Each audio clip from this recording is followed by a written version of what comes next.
What's up, everybody? This is Jason, and I received a awesome first time ever package from Great Britain, the UK, England, for a documentary I had heard about through Cyril at Midnight, Heath's channel, from director Lisa Downs, and I'm going to kind of talk a little bit about it. Of course, is what this is all about.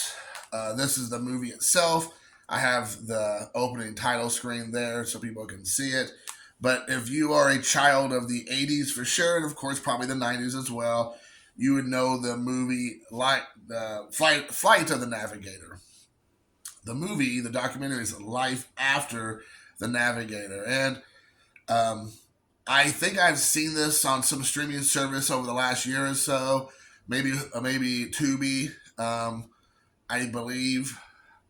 So, anyways, uh, Cyril after midnight, Heath has spoken with Lisa for I believe for a couple years now at different uh, just topics that he had her on her channel for, and one in particular recently was I believe she's prepping and about ready to release. She already has it in the can, and I believe finished editing it, and she's just now doing the final touches on Life After Atreyu, which is going to be the never ending story, which is people, I'm super thrilled about that as well. She previously did one called Life After Flash Gordon's about Sam Jones. That was prior to this one, and I think she has Grease next. So that's coming down the pike. She's already released that information. So Heath had her on, and I think at the time when she did this initially, she went to his channel and kind of promoted this about a year ago, year and a half ago. I'm sure I just spaced it and didn't think much about it. I might have already seen, like I said, and I was like, okay. But just to see her passion, obviously myself, her, and Heath are all around the same age. We had the same experience a lot growing up in the 80s with a lot of these films. And I love the documentary. And even though it says right here, it's obviously has like the logos for, Europe, England, and all that. This is a region-free Blu-ray. It plays on my region-locked Blu-ray player. No problem. And it's the story about Joey Kramer, who was the star of the Navigator, the star of Fire the Navigator, and it's about his journey. I didn't know anything about. Apparently, he had a very rough life. Essentially, after Fire the Navigator, he was around 12 or 13 when they finished filming. He wanted to go back to like living a normal life up in Vancouver. I believe that's where he's from. And he went into high school, and apparently it was just a nightmare. He was bullied, was picked on. People thought he was like, some trying to be like some kind of famous actor. That he was just very, stuck up. Which apparently I don't know if that's true or not, but that's how they treated him. And it led him into a life of drugs and then crime. He ended up actually getting arrested for holding up a bank.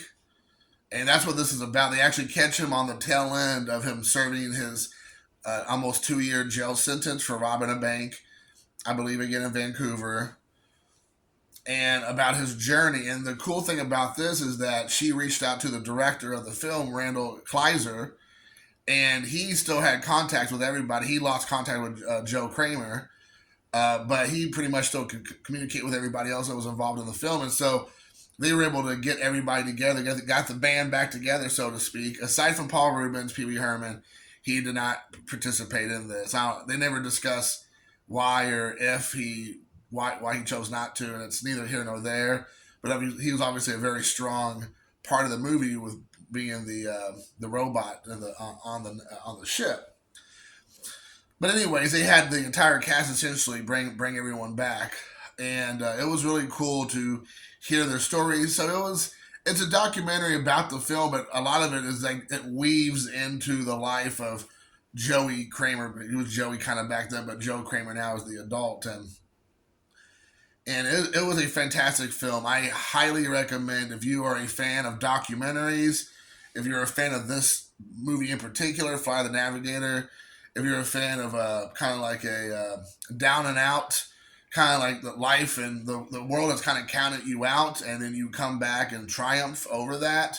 I mean, this is for you. It's an hour and a half and change, so it is a nice long documentary. It's not a short one. You can get it on her website, Life After Films. It does come from England, like I said, with and it took about maybe not even 2 weeks. It was pretty quick. I purchased it, and it is in pounds.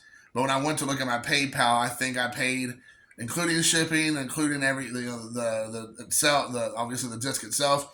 She signed it, and I'm going to show you some of the swag she put in there, which is cool. Which I was shocked. I didn't even ask for that. I asked her if she could sign the insert just because I thought it'd be cool to have the director. And I've ever run into Joe Kramer or Randall or anybody else involved in the film, for Veronica Cartwright or whoever, because they do conventions frequently. I would get them to sign this as well. Obviously, Lisa's in England, so her hitting up local American conventions is probably slim, maybe, but not as much as everybody else who's more North American based. But I asked Lisa to sign it. I sent her a message on her Facebook page, both on her actual physical, like personal page, and then on her Life After Movies page. And she responded. Her and I communicated quite a bit. She honored my request. She put, "Jason, thank you so much for supporting these docs." And then she signed it, which is cool. And I'll show you the back. Life After the Navigator. But I cannot recommend this movie enough. And you can get it at the ground level. She's only got two that have been released.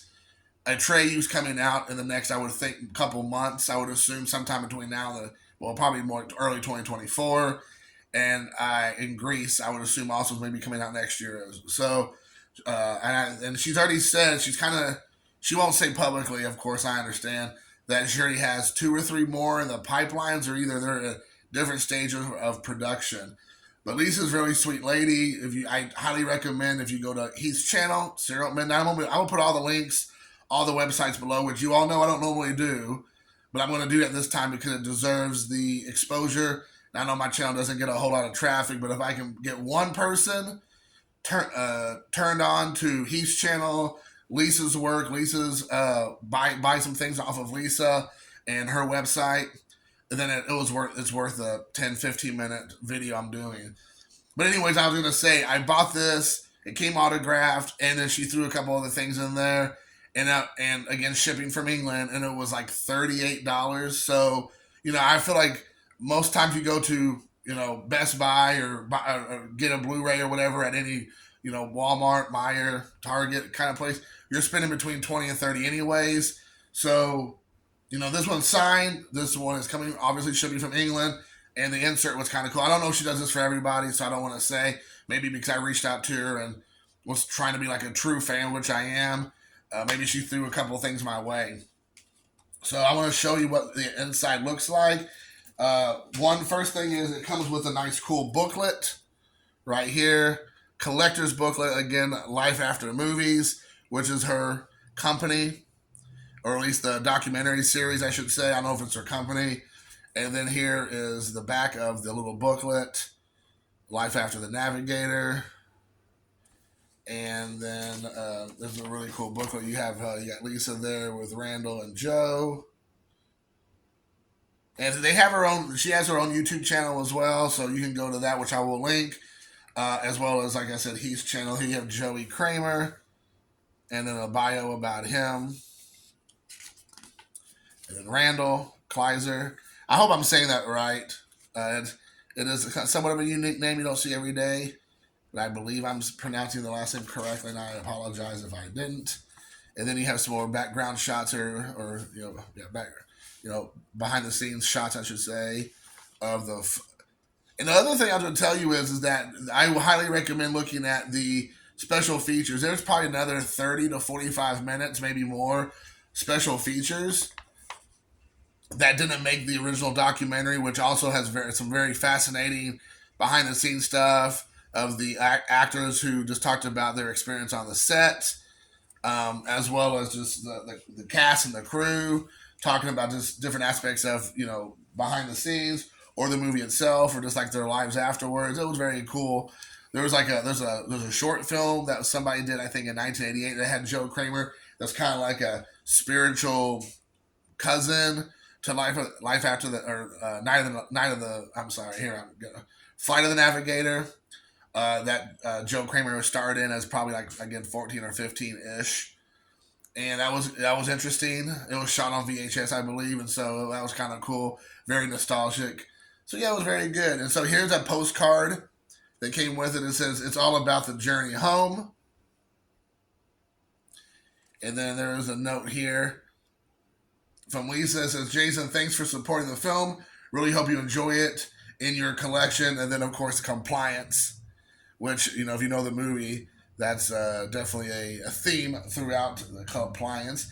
And then, which I did not expect, and I believe you have to pay for this normally, so I'm very grateful that she did this. And she added a Life After the Navigator crew patch, which was super cool.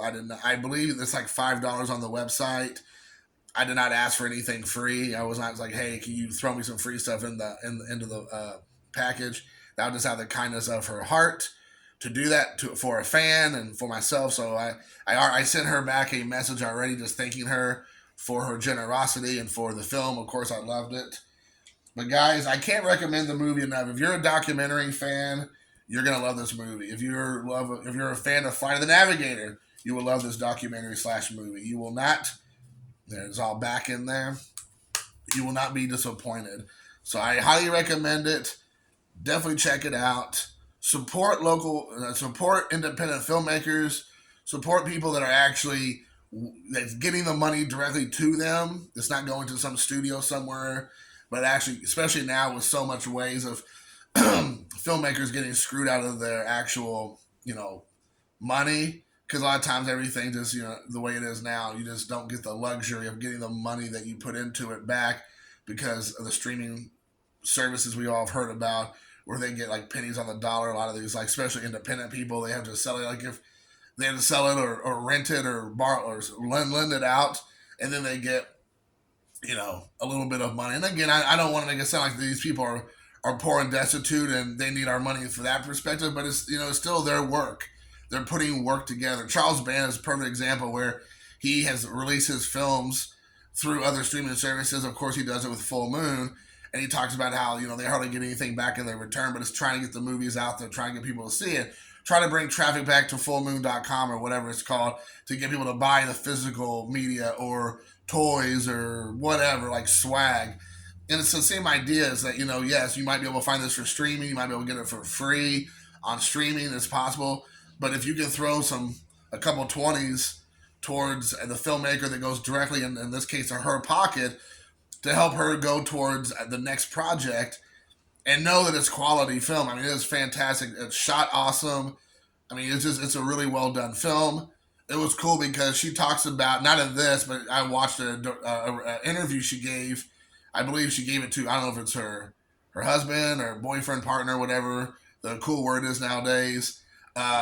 On her channel, and she talked about how when she was cutting the film that she sent the original cut or some of the edits that she did, because she's also the editor, the director of the film, as you would expect, to Randall Kleiser, who obviously is a well-known and famous director, and he gave her some pointers and maybe where to cut or maybe where to change some edits or pacing.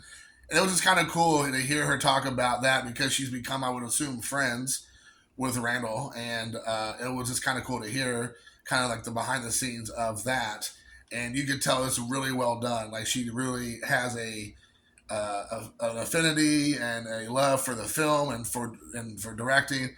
So I'm hoping that this is 2 of 3 official, 4 coming down the pike, and maybe another 3 or 4 in the future. But I hope this is going to be a whole series for her, and which already kind of is. And then we get, dozens of these. Because there's tons of stories to tell. And I like the idea where she takes one subject and then talks about that individual and then brings it out to the bigger scheme of the movie itself and the connection that individual has with the fans and the hoopla around the film and where they are at now and where they came from. It just is very cool. So anyways, hope you all enjoy the film and enjoy this review. And I will talk to you all soon. Peace.